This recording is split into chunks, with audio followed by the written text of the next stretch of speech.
Hey guys, today we have an emergency patch in Etheria Restart so that the dev team can buff Lilium, their newest LDSSR. The banner is still going strong, and right now she's doing way more damage than she did before the update. As you can see right there, that damage is pretty good. I would say on par with my max dupe, max skill ditting. My Lilium right now is 315, can be better, can have even more damage output from her stat, but even even without maxing everything, she is already performing really well in PvE compared to my ditting. So I can use her in Aurora. I can probably use her in every other content as well for PvE because she is a dark unit. So very similar to Yelly, because Yelly is also very good in other PvE content. So what was the buff to Lilium? Pretty much they increase her multiplier in all three skill so that she can hit a bit harder. However, they allow her to seal even more HP, equal to 100% of her damage in skill 3 compared to 50% before. And if the target is a boss, she will deal increased damage by 50%. So they buff her in PvP and they also buff her in PvE. And now she's probably one of the best damage dealer in the game, and that is not even an exaggeration. I think a lot of high rank player and casual player can agree on that. So if you have dupes on her, she will be even stronger, and that is pretty insane. So if you want to use in PvE now, it is very possible because she buffed herself.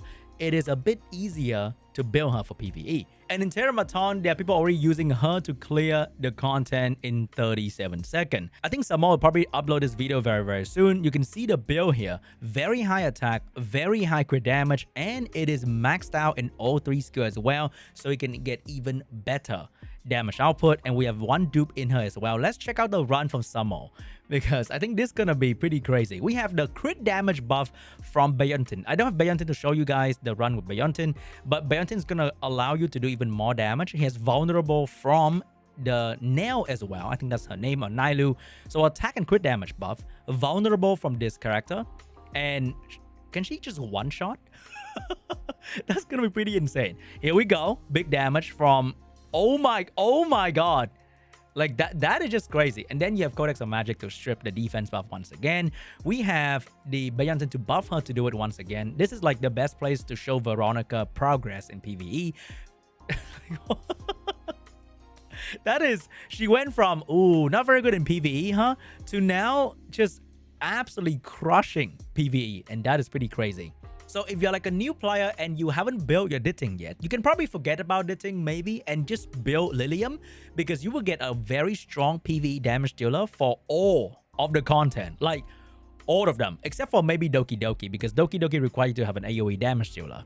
But it's okay, you can build a different team for Doki Doki. And if you build this character, you're going to use her in all of PvE, where you need a big damage dealer, and she has all the nice utility, and you can transit her into all the PvP as well. Because if you build ditting will be a very strong character in PvE, but when you go and play PvP, you realize that ditting is not that good anymore.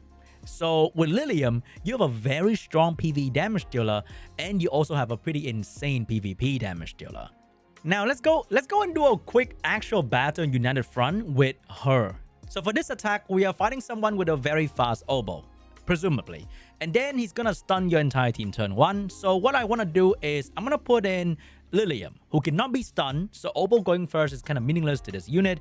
And then we're going in with a catchy on Bulwark, who is fast enough to cut in between the ditting. There's no way ditting is gonna be fast, right? And then we have a generic healer to keep your Lilium alive, and we should be good to go. So we go in. Oh shit, he's kind of slow. He's kind of slow. Anyway, let's just not do anything. So we assume the oboe will take turn 1, right? Oboe is gonna go in, big AoE, whatever. And then we're gonna boost Lilium with turn, and we identify the threat from the enemy. For example, that's gonna be the enemy ditting. We're gonna one-shot ditting with this skill. Like, she one-shot most squishy, 50k damage. She one-shot most squishy unit before the update. But now after the update, it's just way easier. And then her skill 2, we don't need to do that just yet.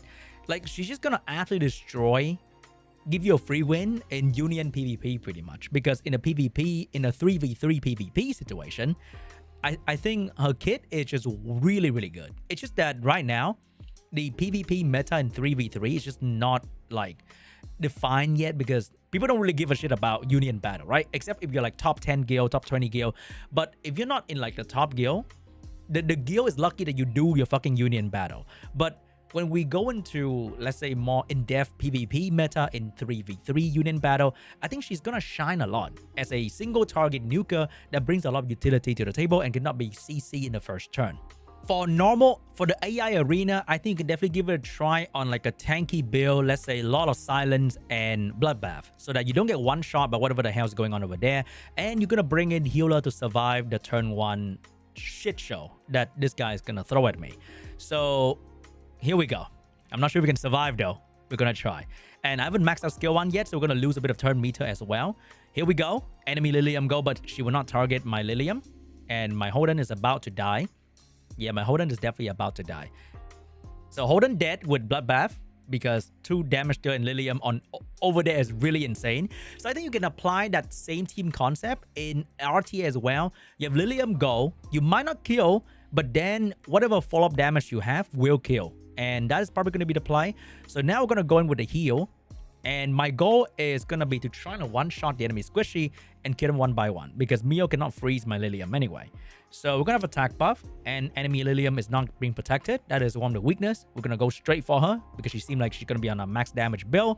She is...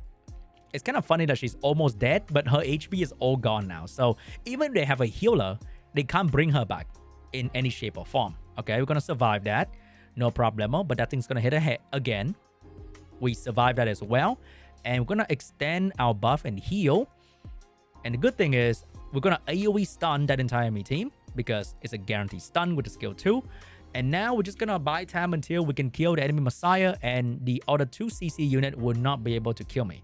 So against Squishy, she's like really, really good. So I think you can definitely use her in the normal arena as well. She's not purely like a RTA unit, right? Because in this kind of game, it can get easily forgotten. The other content, you can use her in all the PvP and all the PvE now.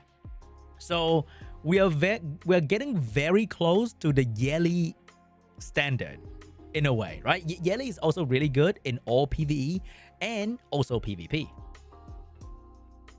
I think whenever you enter the void state, you actually gain attack power and you do more damage. Like, look at this. We deal more damage, supposedly. So let's try to seal the health of the reviver. Let's see what happened. Look at that. Look at that. Oh my god. That is amazing. Like, she just can't heal back ever. Like, look at all that healing being very meaningless. And that is the true power of this HP CO thingy. That is crazy good. And now we have the skill 2. Can I kill her? Like, wow. Just like that, guys. Just like that.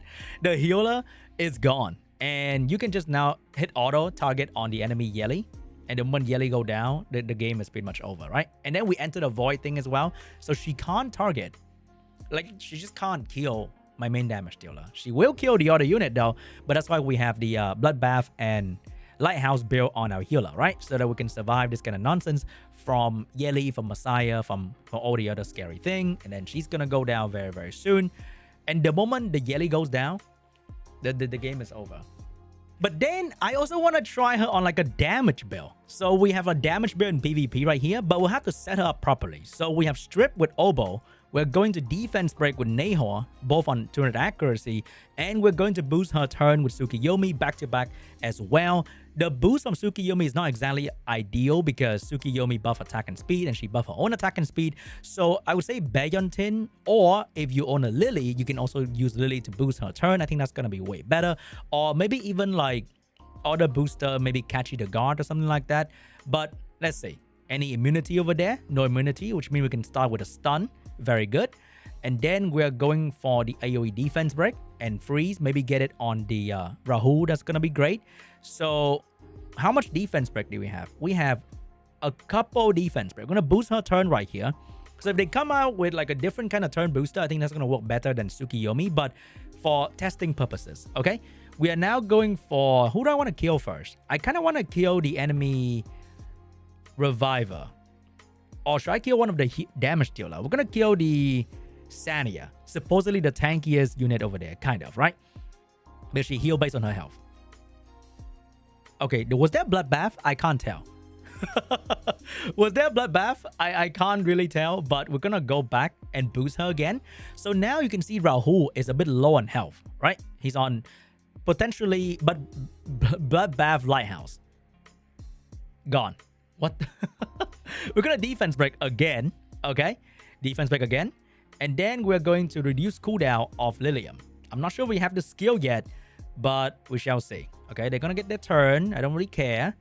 Obo's gonna get a turn to stun. Okay, I misclicked right there. And now she has skill 3 again. We're gonna try to hit that beautiful Linglo right there. Gone. Bloodbath. Don't give a shit. Oh my god. Wait a minute. That felt kind of good. That actually felt kind of good. Her damage is really, really good. All right, now we are fighting mythic level. Look at that shit. That looks very scary. But we're gonna try as well. Immunity 0. Very good. We're gonna stun. Start with a good stun right there. And then we're going for AoE Death Break. Who do I kill first in this comp though? I think the main comp is to have Tiamat doing damage. So if I kill Tiamat right now, then they have no damage. So we're gonna go straight for Tiamat. The seal is gonna be really good because after you do damage, right? Oh, it's gone. It's just gone. Immediately. That's kind of fucked up. But it is what it is, right? We are going to... Do I want to reduce cooldown? I don't have to, right? I kind of want to boost Obo. I can boost her, okay? Because defense break is still there. So we're going to hit unit without Lighthouse. So we're going to hit Sania, for example. Not a lot of damage. We can freeze them again and stun them. Hopefully, 200 accuracy. Very good. We're going to reduce cooldown. So the moment my girl take another turn, it's over for another damage deal, for another unit over there, right? But Sania's probably gonna get in between me. That's not very cool. Oh, look at all the in-between unit. But we have this. We're going to kill Sania. So there's 0-way Amber, Tiamat's gonna, whatever Tiamat's gonna come back, right? And then we stun them again. Holy damage. If you can build her on like a proper damage build, it feels so good in PvP. But in RTA, you can never really have like the perfect combo, the perfect setup. So building her on like a raw damage build is not going to be very realistic, in my opinion. It's just that it feels good, you know? Look at that. Look at that extra stun value. We're going to take away the speed buff. And then we're just going to go all in on the Linglo. Oh, but if I hit Linglo, I give her free turn meter with the Fucho. But anyway, she's gone now. Holy shit. Whoa. This feels really good for like killing Bruiser, because AoE damage against Bruiser defense is just not very exciting. They survive really well. But because you seal, like the heal is not gonna work. Like if you imagine if there's a lighthouse shell right there, the lighthouse cannot heal that unit because their health is all gone. It's unhealable. I think that's the value of this unit. Oh my god. That is really good. Yeah, that is like actually kind of exciting. All right, another Bruiser defense. I'm not sure what kind of Holden that is, but we're gonna assume that Holden is gonna be like not super fast, maybe. The Holden is on immunity, not super fast. And we can just do this, honestly. We can strip. Any revenge? No. All right, I hope to freeze the Linglo because that's the biggest enemy, in my opinion. I freaking hate Linglo. So we're gonna boost my girl. Good thing there's no Amber over there. So right now, I think once again, we're trying to kill... You know what? This time, I want to try to kill the Reviver first, okay? Which is the Sania. Because having her on the field is just kind of annoying. Bloodbath, and her HP is almost gone, which is not a problem. We can dot them up so they can't get a turn properly. We're going to boost my girl Bar. So now Linglo is not stunned, unfortunately, but... Oh, I could not kill it properly, unfortunately. But now we have another layer of stun anyway. Another layer of freeze as well. Oh, we missed the Tiamat. That is another problem, huh? However, the TMR is not very fast. Most bruiser comp, they are not super fast right now. They will be fast in the future. It's just right now, they will not be like crazy fast. I don't want to touch the other unit because they might gain turn with Lighthouse. Oh, we get this again. So I'm going to go straight for Tiamat. There's no way Tiamat survive with Death Break on. Like, oh, she survived. What the fuck? Oh, what the fuck? She survived? You know what? That was definitely not in the script. I might have lost right there. And that might be GG. That might be GG, boys. You know what? Insane Tiamat, I gotta say. Pretty insane Tiamat. But I think overall, this is a pretty insane buff for this unit right here. It's just like so much better than before. But that Tiamat survive was definitely out of my expectation. Which shows that if you build your Tiamat really well, you can survive a full damage thing. And we're going to lose right there. But my points still stay. Alright guys, overall, this banner went from if you need a PvP endgame unit to build, then you pull. To now, if you need a unit to build that can help you in every stage of the game, you pull.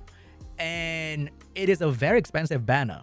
And to recommend you to build a unit that's super expensive, like I just can't be the guy that like, hey guys, summon for this, it's gonna be insane. If you can afford to pull, if you have the extra pull, if you've been saving up, but if you have to dump a couple $100 in this game because the unit is really good, I can't. I just can't say that. I don't know, man. It's really good. That's all I gotta say. Whether you pull or not depends on your financial situation, okay? Because Yelly was really good. And now Lilium wasn't so good and they buff it to be good. So if the next one is really good, it's going to be Yelly tier. If the next one is not really good, they're going to do it again. They're going to buff it to make it really good so they can sell you this very expensive banner. So pull according to your financial situation. And the conclusion is that she's just fucking insane. Really good now. Okay? Really good now.